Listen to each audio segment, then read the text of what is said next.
Institute is launching a new crash test to improve protection for people in serious frontal crashes. Since 1978, the federal government has conducted a full-width frontal crash test into a rigid barrier. Since 1995, the Institute has conducted a moderate overlap frontal crash test into a deformable barrier. This new small overlap crash test replicates what happens when only a small portion of a vehicle's front end strikes another vehicle or an object, like a pole or a tree. The key crash-absorbing structure in vehicles is located here in the middle of the front end.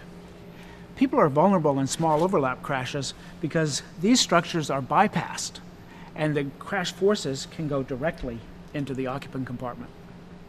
One of the top performers in our test was this Volvo S60. Volvo engineers designed the S60 to do well in small overlap crashes.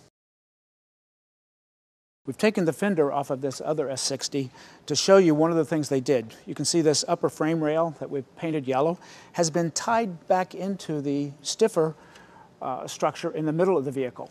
In addition, Volvo beefed up the point of the occupant compartment where this rail attaches. They also added a steel cross member to further strengthen the occupant compartment.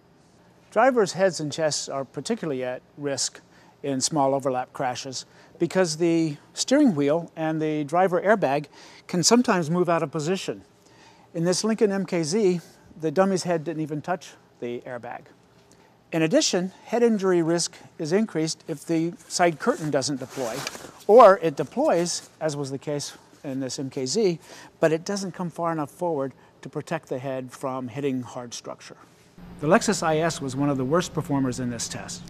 The front pillar pushed in toward the driver, the front wheel pushed into the occupant compartment, and the footwell collapsed, trapping the dummy's feet.